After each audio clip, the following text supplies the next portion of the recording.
And it's a pleasure to be here with a lot of my friends and great company. Let me tell you in 10 seconds my personal relationship with technology, because I think it's relevant. I used to teach engineering back in the 90s, and I was in the States, and at the birth of the technology that we know today, the first browsers came out in 94, and as a professor, I really was excited to use it in my classroom, and I started learning how to do that and write HTML and do my own complex courses online. There was no infrastructure then. Life was different. That's about 28 years ago now. And later I joined UNESCO, and I spent 13 years here working in the communication information sector. Over this time, technology moved a lot. We had lots of discussions, and I was concerned about ICT in education, science, and culture. Then I went home to Egypt, and I was recruited by our current president as an advisor back in 2014 to reimagine education in Egypt. And the vision we had was, we were inspired actually by Finland, and I told my colleague Lee Anderson from Finland how inspired we were. We even used the same name. We wanted our new education system to be called Education 2.0, like the Finnish experience, although the environment in Egypt is very different, and you can't copy and paste. You have to customize and attend to local problems.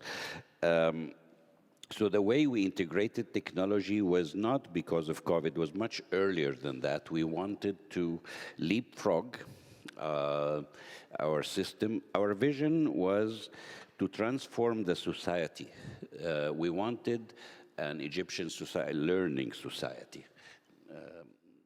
To learning for life, facilitating learning, making knowledge available for all, ensuring equity. So I'll share with you, if you allow me in a few minutes, one of the projects. As we speak today, we have a huge spectrum of concrete solutions. So I'm just giving you an example from one country, how we handled the problems. Today, we are building new curricula. We're having brand new education system with technology integration from the beginning, not from early grades, but from grade 4 and above. Not before that. We have banks of questions, we have exam platforms, we have devices in the hands of high schoolers, we have TV stations, YouTube channels, Netflix for education. And the project that sits at the center of that, we call it the Egyptian Knowledge Bank. And actually, the idea, which was adopted by the political leadership, this photo is the president of Egypt hosting CEOs of knowledge houses around the world. We brought together big names like Springer Nature, like Elsevier, like Clarivate, like Wiley, like McGraw-Hill, Britannica, Discovery. The idea was to bring the knowledge of the world, the state of the art, to enlighten the society, put it in one basket, and have a national huge digital library. We wanted a society that learns, thinks, and innovates. And the first step was to bring knowledge to everybody. So that was sponsored by the state. We built one of the top largest digital libraries around the world that serves a lot of purposes. It serves basic education, higher education and research, kids, and general readership. For basic education, we started in 2017 creating bespoke material to serve the new curricula and existing curricula. And we have distributed devices to all our high school students, about 3 million of them, for free. Why? Because we wanted equity. We call it knowledge justice, that every student, poor or rich, should access the same content, the same very high quality content. So for basic education, we have developed a lot of curricula, a lot of digital learning objects, all sorted out and matched with learning outcomes, subject by subject, year by year. We really spent the time to do that. But for higher education, we collected the journal archives and ebooks and databases and search engines from around the world in one basket. Those icons, I know some of them are very small, they have everything from engineering to medicine to economics to law to psychology, and it's in Arabic, English, and French. Those are huge collections. I think if we put them in print in a building, they could be a bit larger than the Library of Congress. And this is a huge, huge collection that is made available for free to over 120 million citizens. Anybody can access this for free inside Egypt.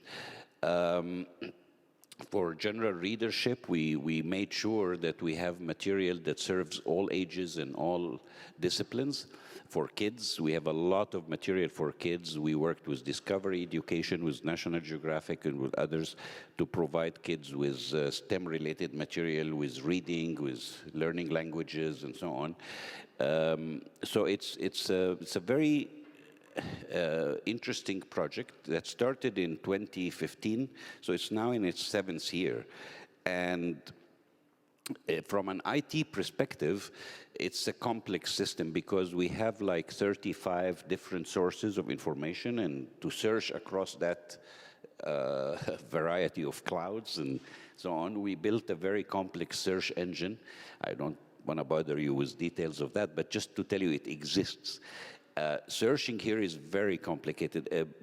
A kid can search. We're trying to teach kids in Egypt about how to search for information, how to get credible information. They know that from 4th grade.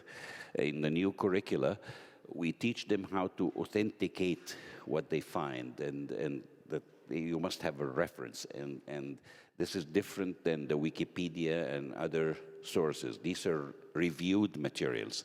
So everything in that knowledge bank is reviewed, very credible, and we can navigate through the links. We have also big data here. We know how the users go around, what they look for. The Egyptian society downloaded about 400 million journal articles in the last few years. It's not just in the universities. So this has really enlightened people. Imagine anybody can do that. We have photos of kids who are barefooted in the farms, have devices that we give them for free and access this material. And we are hoping we get Nobel Prize winners from those young people who get this privilege. Now, Thinky is a bespoke learning management system. I'm just trying to quickly get you over it. We have assembled all curricula from KG, from kindergarten until grade 12, subject by subject, lesson by lesson on this platform. For each learning outcome, we have hundreds of digital learning objects commissioned from names like Britannica, like National Geographic, like Wolfram Mathematics, like DesignMate, and so on. We really took the time to do that. And this platform is very customizable. We tailor it to our needs. We can use it to create material, to conduct exams, to do online courses in basic education and in higher education. This is just a quick glimpse of how the learning management system looks. This is what everyone in Egypt uses, from kids, from moms, to researchers in research centers and in universities. These are lessons by Britannica in different languages for chemistry that kids use. The higher education, this system is implemented in 27 universities in all fields. So you can imagine the volume of content that is emerging. The courses in pre-university and in higher education are all assembled here, and we make sure they exist in 3 languages. So we have online assessment. I can tell you in the last 3 years, we conducted 60+ million electronic tests for kids before and during COVID. We were able to reach them in an infrastructure like in Egypt. We were able to do so and get them exams at home and in coffee shops and in school. Last week only, we'd conducted 11 million exams for grades 10 and 11. We reach kids online and offline with this. They can access it by mobile phones. We can also train teachers and reward them through the same platform. Look at talent and workforce planning, connect learning outcomes in pre-university and in higher education and competencies. This is another platform. So what I'm trying to tell you is we have a complete set of layers here, an ecosystem that emerged over 7 years that can do everything from research funding to ebook publishing to course documentation to curriculum documentation, all in one place.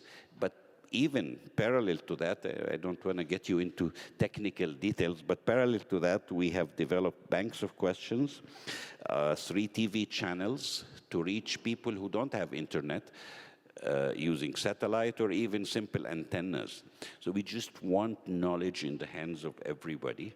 And we managed to do that with 25 million of our kids, regardless of their economic situation or where they live, and the infrastructure. So I'm just telling you, it can happen, and it can happen in spite of difficulties and in spite of lack of resources, if the will is there and if we use the technology in the right way. Of course, when COVID-19 hit, it helped us a lot to not disrupt school for a single day. Education in Egypt has moved on through COVID, and no one was, I mean, we minimized the damage as much as possible because we invested in those tools, and now we're trying to share that with many of our neighbor countries in the region and in Africa. And this morning there was a talk by Stefania about Campus Africa, and I think it would be a pleasure for Egypt to share that with our African neighbors and Arab world, and with the world at large, actually. And there are many digital libraries around the world. I think it's time to kind of put our hands together. And so it's just an example of one implementation of technology through which we were able to solve a lot of problems, and hope to do more after all these discussions. Thank you.